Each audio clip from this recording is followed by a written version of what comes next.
here's Al Sharpton's interview with Dr. Ben Carson on MSNBC. Carson just, I mean, he infuriates me, but I'm just going to play the clip, and you can make your own decision on how you believe that he answers certain questions. I probably will jump in towards the end on a commentary on one specific thing, but for the most part, I'm just going to let this run. Joining me now is Dr. Ben Carson, former presidential candidate and former Trump rival, who has since endorsed him for president. Thanks for being here, Dr. Carson. Always a pleasure to be with you. Wisconsin is only a couple of days off. Is that the last chance for the establishment to stop Donald Trump?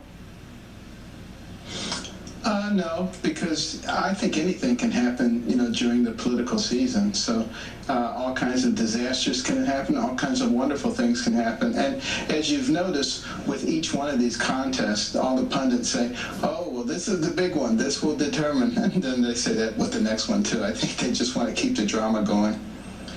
What if Donald Trump comes into the Republican convention with the most delegates, but not enough to clinch the nomination, the number that he needs? Will you, Ben Carson, Dr. Ben Carson, will you support whomever is put forward as a nominee? Let's say, what if Paul Ryan, who wasn't even among those running this year, is selected at a brokered convention? Would you support him or anyone that the convention might select? I would certainly hope that that doesn't happen, because if that does happen, the party will be so fractured that it will guarantee that the Democrats will win. And I'm hoping that cooler heads will prevail, but obviously whoever the nominee is should be supported. And you will support whoever that nominee would be? I would support the nominee, as opposed to whoever was running on the other side, unless they come up with somebody different than the two that we see now.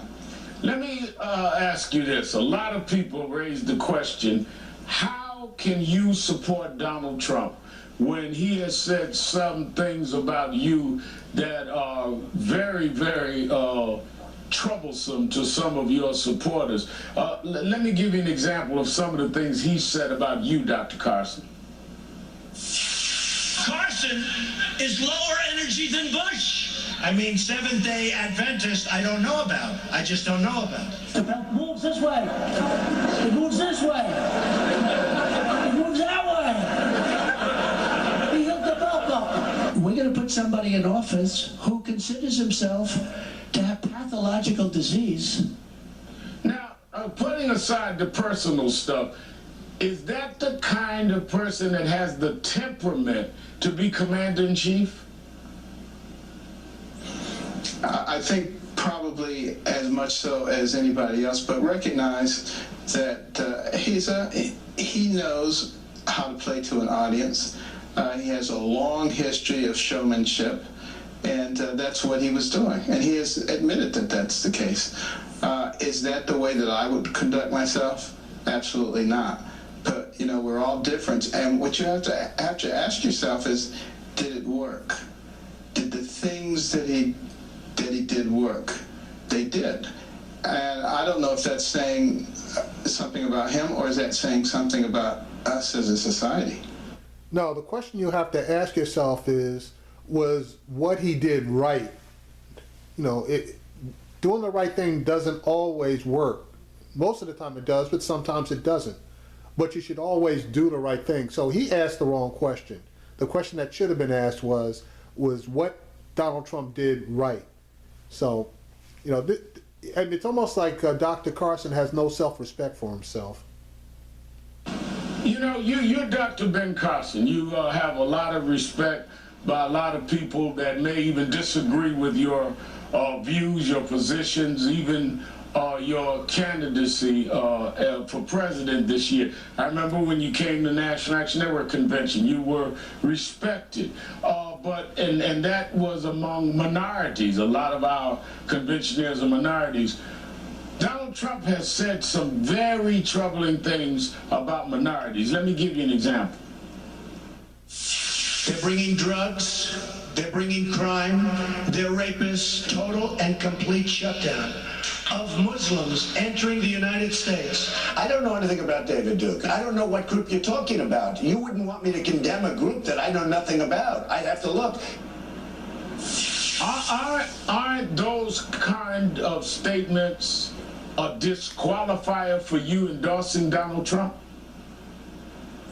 Not at all, because he's explained himself on all of those things. Now, Yeah, he gave bullshit explanations on the last one, but I'm still waiting for him to give us a decent explanation on his denigration of the Hispanics and on his denigration of Muslim people all over the world. So, but he did give a quasi bullshit excuse, like he couldn't hear what the guy was saying because his earpiece was bad. Yeah, right. you just take them by themselves without his explanation, then they seem, like they would condemn him. But that seems to be a problem. We like to take things in isolation without looking at the totality.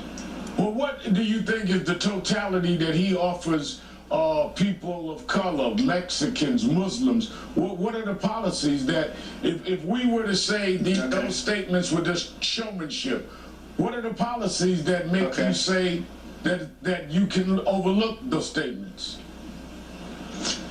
I don't overlook them, but I do take them all into consideration.